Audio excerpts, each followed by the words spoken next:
12th board examination, I have topped in the science stream as well as in the entire college with 88.60%. So ये video उन सभी friends के लिए है who are going to appear for the 12th board examination in this year which is in 2025. और हाँ friends, video को and तक ज़रूर देखना, क्योंकि है ना, इस वीडियो में मैं आपको कुछ अलग करने के लिए नहीं बोलने वाली हूँ, क्योंकि मुझे भी पता है कि आपके पास अभी इतना टाइम नहीं बचा है कि आप कुछ अलग कर सकें। तो आप जो नॉर्मली कर रहे हो ना, उसी को करना है, बस एक सही डायरेक्शन में, या आप एक बोल सकते हो कि एक सही तरीके से करना है, जिससे आपके रिजल्ट पे एक अच्छा इफेक्ट पड़ सकता है। फॉर एग्जाम्पल, सबसे पहला पॉइंट जो मैं आप सबके सामने हाईलाइट करना चाहती हूँ ना, दैट इज ऑब्जेक्टिव्स का इम्पोर्टेंस। नाउ ऑब्जेक्टिव से मेरा मतलब है कि आप कोई भी सब्जेक्ट का पेपर उठा लो, जो सेक्शन ए में आपके क्वेश्चंस होते हैं ना, लाइक फिलिंग द ब्लैंक्स हो गया, या कभी ट्रू और फॉल्स आ जाते हैं, मैच द फॉलोइंग आ जाता है, ऐसे क्वेश्चंस, इन सब का बहुत ज़्यादा इंपॉर्टेंस है। क्यों पता है? क्योंकि ये क्वेश्चन सिर्फ 1 मार्क के होते हैं, एंड बहुत सारे स्टूडेंट्स ऐसे होते हैं ना, जस्ट बिकॉज कि इनका वेटेज कम है, या जस्ट बिकॉज ये 1 मार्क के है। इनफैक्ट मेरे भी क्लासमेट्स ऐसे ही करते थे कि इन सब चीज़ों को इंपॉर्टेंस नहीं देते थे। वो समझते थे कि ये बहुत ईजी है और ये हो जाएगा, किसी से मांग लेंगे, कुछ कर लेंगे, बट नहीं, प्लीज़ ऐसा मत करना। मेरे टीचर हमेशा मुझे बोलते थे कि if you are a good student, या तो फिर आपको एक अच्छा रैंक सिक्योर करना है, अच्छे स्कोर के साथ पास होना है ना, तो ऑब्जेक्टिव्स को ध्यान में रख कर चलना। भले ही ये 1 मार्क के हो, बट यहाँ पर आपको कोई हेल्प नहीं कर सकता, कोई नहीं बचाएगा। मैं ऐसा इसलिए बोल रही हूँ बिकॉज जो अंदर के क्वेश्चंस होते हैं ना, उसमें ऑप्शंस आते हैं, या फिर आप कुछ ना कुछ करके तो आंसर्स बना कर भी वो लिख सकते हो। ऐसा नहीं है कि आपको वहाँ पर पॉइंट टू पॉइंट होना है, बट ऑब्जेक्टिव्स में ऐसा ही होता है। आपको बस एक वर्ड लिखना होता है फिलिंग द ब्लैंक्स में, लेकिन पूरे एक्यूरेसी के साथ। इनफैक्ट वहाँ पर स्पेलिंग मिस्टेक भी नहीं चलती है। तो अगर सच में आपको एक अच्छे स्कोर के तरफ जाना है ना, 90% से ऊपर, तो ऑब्जेक्टिव्स को मत भूलना, उन्हें अच्छे से कर जाना, उन पर फोकस रखना अपना। एक बार आपके ऑब्जेक्टिव सिक्योर हो गए ना, अगर आप श्योर हो कि यस मेरे सारे ऑब्जेक्टिव्स करेक्ट है, उस सेक्शन में आउट ऑफ मार्क्स लाना बहुत बहुत अच्छी बात है। ट्रस्ट मी, मुझे हमेशा टीचर यही सजेस्ट करते थे। और ऑब्जेक्टिव्स करने कहाँ से होते हैं, तो मुझे ऐसा लग रहा है ना, जो टेक्स्ट बुक के पीछे आपकी एक्सरसाइज दी हुई होती है ना, यहाँ पर है कुछ फिलिंग द ब्लैंक्स जैसा, या तो फिर मल्टीपल चॉइस क्वेश्चंस है, तो ये कर सकते हो आप हर एक चैप्टर के पीछे से। अगर आप कोई डाइजेस्ट मास्टर की जैसे कोई यूज़ कर रहे हो, तो उसमें और एक्स्ट्रा होते हैं, तो आप वो भी कर सकते हो। और आप कोई आंसर भी लर्न कर रहे हो ना क्वेश्चन आंसर्स में, तो उस आंसर को ऐसे मत लर्न करना कि ये क्वेश्चन आया तो ही मैं ये आंसर लिखूंगा। नो, ऐसे मत करना, बल्कि ऐसे आंसर लर्न करना कि भले ही वो क्वेश्चन घुमा फिरा कर भी दे दे, तो भी आपको वो आंसर लिखना आना चाहिए। जैसे कि अगर आप कोई आंसर लर्न कर रहे हो और उसी में से अगर कोई एमसीक्यू बनाकर आ रहा है, कोई ट्रू और फॉल्स बनाकर आ रहा है, तो भी आपको उस टाइम पर वो क्लिक होना चाहिए। तो ऐसे एकदम अच्छे से आंसर्स को लर्न किया करो। आप किसी भी टॉपर से जाकर पूछ लो कि आपके ज़्यादा मार्क्स कहाँ जाते हैं, वह यही आंसर देगा कि उसके मार्क्स ऑब्जेक्टिव्स में जाते हैं, या उसे ऑब्जेक्टिव से ही ज़्यादा डर लगता है। क्योंकि ना, जो टॉपर होता है वो अंदर की चीज़ें तो बहुत अच्छे से लिख लेता है, बनाकर लिख लेता है, या उसको ऑलरेडी आते होते हैं, या ऑप्शंस को अच्छे से यूज़ कर लेता है वो। लेकिन अगर 1-2 ऑब्जेक्टिव्स भी गलत हो रहे हैं ना, तो उसके 2 मार्क्स वही कट जाते हैं। इसके वजह से वो आउट ऑफ मार्क्स सिक्योर नहीं कर पाता। सेकेंड चीज़ है ना, अभी हम थोड़ी थ्योरी और न्यूमेरिकल्स पे ना कुछ छोटा मोटा डिस्कस कर लेते हैं। कि सबसे पहले मैं न्यूमेरिकल्स के बारे में बोलती हूँ। अगर सच में आपको न्यूमेरिकल्स पसंद है, या तो फिर आपका कैलकुलेशन अच्छा है ना, तो न्यूमेरिकल्स कर लेना। हाँ, होते तो ऑप्शंस में है, लेकिन कहीं कहीं जगह कंपलसरी होते हैं न्यूमेरिकल्स, तो क्यों मार्क्स को क्यों घलाना है, राइट। और ज़्यादा डिफिकल्ट कुछ भी नहीं है न्यूमेरिकल्स में, ज़्यादा दिमाग मत लगाना, मैं आपको सच बोल रही हूँ। जो भी न्यूमेरिकल्स आपके टेक्स्ट बुक में दिया है ना, बस उतने ही करना, उसके बाहर मत जाना। बोर्ड का एग्जामिनेशन है भाई, सब कुछ टेक्स्ट बुक से आएगा। ये टेक्स्ट बुक ना, लिटरली इसके बाहर मत जाना, टेक्स्ट बुक से ही सब कुछ आता है। मेरे पास कोई भी बुक्स नहीं थी, बस वो 6 सब्जेक्ट की 6 टेक्स्ट बुक। उसके अलावा ना मेरे पास डाइजेस्ट थी, ना मेरे पास मास्टर की थी, मैं कुछ यूज़ ही नहीं करती थी, ना मैंने कभी हाथ लगाया, ना कभी ओपन करके देखा है, नथिंग। बस ये जो टेक्स्ट बुक्स थी यही थी मेरे पास। तो आप भी जो करना है ना, टेक्स्ट बुक में से करना।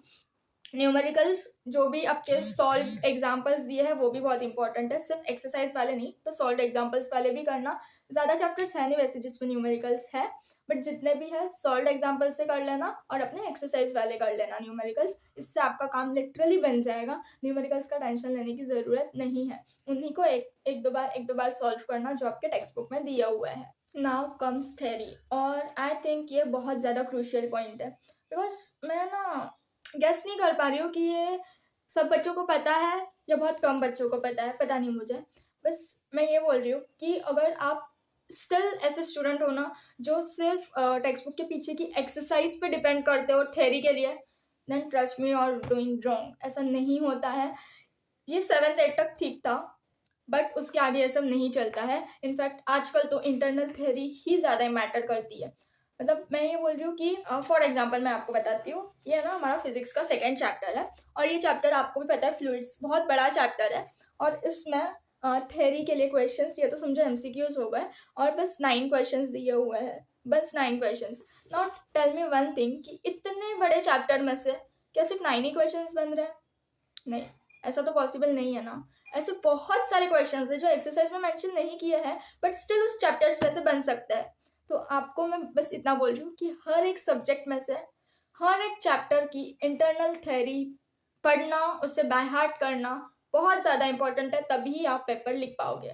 और क्या होता है ना, अगर आप एक बार इंटरनल थ्योरी कर लेते हो ना, उसके बाद आप कोई भी क्वेश्चन उठा के देख लो, आपको आ जाएगा। आपको ना फिर ये एक्सरसाइज अलग से करने की ज़रूरत ही नहीं पड़ेगी। तो प्लीज़ एक्सरसाइज पे मत जाओ, थ्योरी पर फोकस करो। क्वेश्चंस पर मत जाओ, डायरेक्टली थ्योरी पर फोकस करो, क्योंकि अगर आपकी एक बार थ्योरी पक्की हो गई ना, फिर कोई भी क्वेश्चंस आ जाए, आप एक्सरसाइज कर लो या चाहे आप पीवाईक्यूज उठाकर कर लो, आपको आ जाएगा, क्योंकि आपकी पूरी थ्योरी हुई है यार। और मैंने अभी आपको क्या बोला कि टेक्स्ट बुक के बाहर से कुछ भी नहीं आता है। तो आप अगर आपकी टेक्स्ट बुक एकदम पक्की हो रही है ना, तो आप बोर्ड्स का कोई भी क्वेश्चन उठा के देख लो, आपको आ जाएगा। आपको ऐसा लगता होगा ना कि अंदर का पढ़ना बहुत ज़्यादा डिफिकल्ट है, इससे अच्छा तो मैं क्वेश्चन आंसर्स कर लेती हूँ ना। इससे ट्रस्ट में ईजी यही है कि आप अंदर की थ्योरी कर लो, फिर चाहे कोई भी क्वेश्चन आ जाए आपको आ जाएगा। तो आपको उसके लिए अलग से क्वेश्चंस लर्न करने की ज़रूरत नहीं है। बट यस, अगर आप एक ऐसे स्टूडेंट को जिसको आप अभी ये बात पता चल रही है और आपके पास बिल्कुल भी टाइम नहीं है, मैं समझ सकती हूँ यार कि अभी सारे चैप्टर्स की थ्योरी उठाकर करना, इंटरनल करना पॉसिबल नहीं है, मुझे भी पता है। तो आई गेस आपको इस पॉइंट पे ये करना है ना कि इस टाइम पे मुझे ऐसा लग रहा है आपके टीचर्स आपको बहुत अच्छे से हेल्प कर सकते हैं। हर एक चैप्टर उठाओ, टीचर को पूछ लो कि टीचर क्या इंपॉर्टेंट है इसमें से, उनसे इंटरनली, मतलब इंटरनल जो थ्योरी है ना, वो मार्क करवा कर ले लो।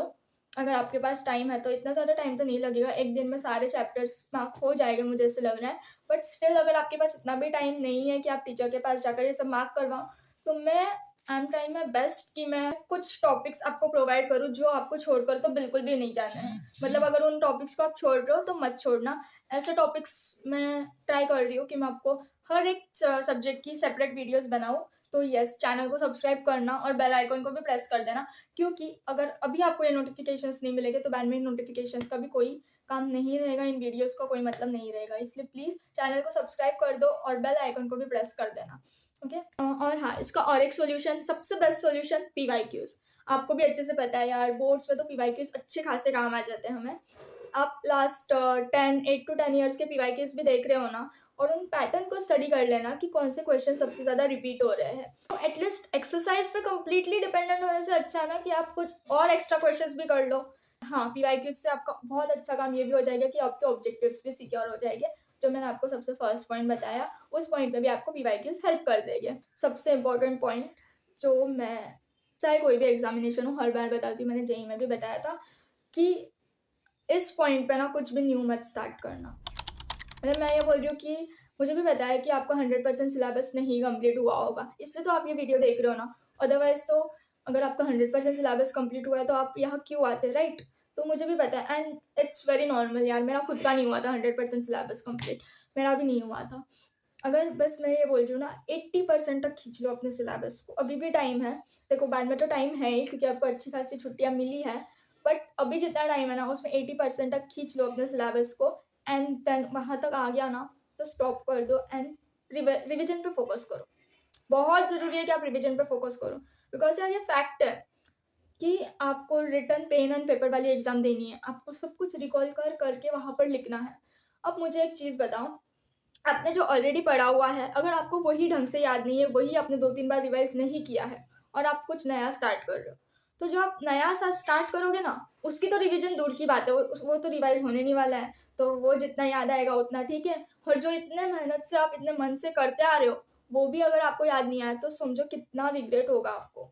इसलिए मैं आपको बता रही हूँ, बस 80% तक है ना कहीं करके अपने सिलेबस को लाओ, एंड देन बस रिवाइज करो। तो फ्रेंड्स, रिविजन पे जब आप फोकस करोगे ना तो अच्छे से आपका टाइम मैनेज हो जाएगा। ये बहुत इनडायरेक्ट रिलेशन दिख रहा होगा, बट ट्रस्ट मी ऐसा ही है। जितना आपको स्पीडली रिकॉल होएगा ना आंसर, उतना आप इतने स्पीड से आप लिख पाओगे। एंड नाउ हम एक्चुअल एग्ज़ाम डे की बात करते हो। जब आप पेपर लिख रहे हो तब आपको कौन से टिप्स को फॉलो करना चाहिए। तो पॉइंट होता है प्रेजेंटेशन। तो फ्रेंड्स, प्रेजेंटेशन इंपॉर्टेंट होता है, येस आई नो, बट इसका मतलब ये नहीं है, मतलब मैं आपको फ्रैंकली बता रही हूँ, इसका मतलब ये नहीं है कि जहाँ आपको एक ही लाइन मारने की ज़रूरत है वहाँ आप एक से ज़्यादा 2-3 लाइन बना रहे हो, ऐसा मत करना। और यस, कुछ स्टूडेंट्स ऐसे भी होते हैं ना जो ये करते हैं कि जो उनकी नॉर्मल हैंडराइटिंग है ना उससे ज़्यादा अच्छी हैंडराइटिंग बनाने जाते हैं वो लोग एग्जाम टाइम में। तो ऐसा मत करना, जो आपकी नॉर्मल हैंडराइटिंग है वही रखना। बस इतना ट्राई करना कि जो एग्जामिनर है ना उसे चेक करने में अच्छा लगना चाहिए, उसे समझ आनी चाहिए हैंडराइटिंग। एटलीस्ट इतना तो ट्राई करना कि हैंडराइटिंग समझ आ जाए, नहीं तो पूरे पेपर का ही कोई मतलब नहीं रहेगा। एंड नेक्स्ट थिंग, हाँ, सबसे ज़्यादा इम्पोर्टेंट चीज़, बहुत सारे स्टूडेंट्स ऐसे करते हैं ना कि वो स्टार्टिंग में बहुत स्लो लिखते हैं क्योंकि उन्हें लगता है कि बहुत ज़्यादा टाइम है, और एंड में आके जब उनके पास टाइम ही नहीं बचता है तब वो स्पीड पकड़ लेते हैं। तो ऐसा मत करना, स्टार्टिंग से ही उस माइंडसेट के साथ चलना ना कि आपके पास टाइम नहीं है तो आपको बहुत स्पीड के साथ लिखना है। तो स्टार्टिंग से ही अपनी एक अच्छी स्पीड मेंटेन करना ताकि एंड में आपको जाकर प्रॉब्लम ना आए। ओके, नाउ नेक्स्ट पॉइंट है सबसे ज़्यादा important point, step marking. Step marking होती है बोर्ड्स में, और ये बहुत ज़्यादा इंपॉर्टेंट पॉइंट है ना, जो आपके 4-5 मार्क्स तो एटलीस्ट बढ़ाकर देता है आपको। क्योंकि आप एक सिंपल सी बात सोचो, कोई क्वेश्चन आ रहा है आपको और आपको उसका आंसर पता ही नहीं है, बिल्कुल भी आपने कभी पढ़ा ही नहीं है, तो आप फर्स्ट चीज़ क्या करोगे, एक तो पूरा ब्लैंक छोड़ के जाओगे। तो आपको क्या मिलेगा, ज़ीरो। ऑब्वियसली आपने ब्लैंक छोड़ा है तो ज़ीरो ही मिलना है आपको। लेकिन उसी के बदले अगर आपको उसकी एटलीस्ट डेफिनेशन आ रही है, या नहीं भी आ रहा है कोई पॉइंट, कैरेक्टरिस्टिक पूछिए, तो कुछ तो 1-2 पॉइंट्स तो आ रहे होंगे ना उसके बारे में, या नहीं आ रहे तो बनाकर लिखो। मैं बस इतना बोल रही हूँ ना, 100% अटेम्प्ट कर आना। बोर्ड्स में ये बात आपको शायद ही कोई बताएगा, बट प्लीज़ कुछ ना कुछ लिख कर आ जाना, कुछ ना कुछ लिख कर आ जाना। ये मैं उन क्वेश्चंस के लिए नहीं बोल रही जो आपको ऑलरेडी आ रहे हैं, उन क्वेश्चंस के लिए जो आपको बिल्कुल भी नहीं पता है, कुछ ना कुछ लिख कर आ जाओ। ट्रस्ट मी, अगर वो क्वेश्चन 2 मार्क का है, एटलीस्ट वो आपको हाफ मार्क देगा। 3 मार्क का है, 1 मार्क देने का ट्राई करेगा, और वो हाफ मार्क का 1 मार्क तो हो ही जाएगा। तो इससे आपके ऐसे 4-5 मार्क्स इंक्रीज होते हैं। तो ये बात बहुत अच्छे से ध्यान में रखना। मैं सच में बोलूँ, मैं तो ऐसे ही करती थी। मैंने आपको स्टार्टिंग में बोला कि ऑब्जेक्टिव्स इंपॉर्टेंट होते हैं और अंदर का तो मैं कैसे भी कवर कर लेती थी। तो मैं वही बोल रही हूँ कि मैं आंसर्स बनाकर लिखती थी जब मुझे नहीं आ रहा है, तो और उसके मार्क्स मिलते हैं। मैंने खुद ने देखा है, मिलते हैं उसके मार्क्स। तो आप भी ऐसे ही करना, किसी क्वेश्चन का आंसर नहीं आ रहा है तो कुछ ना कुछ बनाकर लिखना। Something is better than nothing, right? तो वो बात को उस जगह पे अप्लाई करके रहना। और नेक्स्ट पॉइंट यह है कि आपका माइंडसेट क्या होना चाहिए। तो देखो, इन दिस कॉम्पिटिटिव वर्ल्ड जहाँ पर इतनी सारी एग्जामिनेशंस हो रही है, जेई, नीट, CUET, CET, यार आप एक चीज़ समझो, जब आप इन सारी एग्जामिनेशंस को दे सकते हो, इन सब एग्जामिनेशन के लिए मेहनत कर सकते हो, तो बोर्ड्स क्या, मतलब मैं ये बोल रही हूँ, बस इतना माइंडसेट रखो ना बोर्ड्स के टाइम पे कि आप इतनी जो मेहनत कर रहे हो बाकी सब एग्जामिनेशन से, उससे तो ईजी है ना बोर्ड्स। और जिस दिन आप ये समझ जाओगे ना कि बोर्ड्स बहुत ईजी है, उस दिन है ना ऐसा भी हो जाएगा कि अगर आपको कोई क्वेश्चन नहीं आ रहा है ना तो भी आप उसी बहाने से ट्राई कर लोगे कि यार नहीं, बोर्ड्स तो इजी होते हैं ना, तो ऑब्वियसली इजी क्वेश्चन होगा, शायद मैं ही कंफ्यूज हो रहा हूँ, मैं अच्छे से लिखूंगा उससे, ऐसा होता है। तो इस माइंडसेट को बिल्कुल भी मत भूलना कि बोर्ड्स इजी होते हैं। एटलीस्ट जो कॉम्पिटेटिव एग्जाम के लिए आप प्रिपेयर कर रहे हो ना उससे तो ईजी ही है, तो उस बात को ध्यान में रखना। ओके, एंड हाँ, मैं मतलब क्या ही मोटिवेशन दूँ यार, ऑल द बेस्ट तो है ही, मतलब सबको बेस्ट विशेस जो भी देने वाले हैं बोर्ड्स, टेंशन मत लेना, बहुत अच्छे से देना। और हाँ, मेरे को कोई मोटिवेशन टाइप कोई देना नहीं है, बट जिस दिन आप बोर्ड्स देने जाते हो और आपके मॉम डैड, आपके पेरेंट्स सुबह से आपके लिए उठे हुए होते हैं, आपके साथ बैठते हैं वो लोग, और उनकी आइज़ में जो एक्सपेक्टेशंस होते हैं, उससे बड़ा मोटिवेशन और क्या हो सकता है यार। और आपके एग्ज़ाम होने के बाद जब वो कंटिन्यूअसली आपके लिए वेट करते हैं, आपको कॉल पे कॉल करते हैं कि आपका पेपर कैसा गया है, मॉम वेट कर रही होती है घर पे आने के बाद बस एक ही क्वेश्चन पूछने के लिए कि आपका पेपर कैसा गया है, आपके चेहरे की वो स्माइल देखने के लिए। तो इससे बड़ा मोटिवेशन और क्या ही हो सकता है यार। कोई मोटिवेशन लाइन हो गई या कुछ स्पीचेस से आपको मोटिवेशन नहीं मिलता है, आपके पेरेंट्स के एक्सपेक्टेशंस, उनके ड्रीम्स, वही सबसे ज़्यादा मोटिवेट करता है आपको। तो वही मोटिवेशन है, वो उसी चीज़ को ध्यान में रखना और अपने एग्जामिनेशंस देना।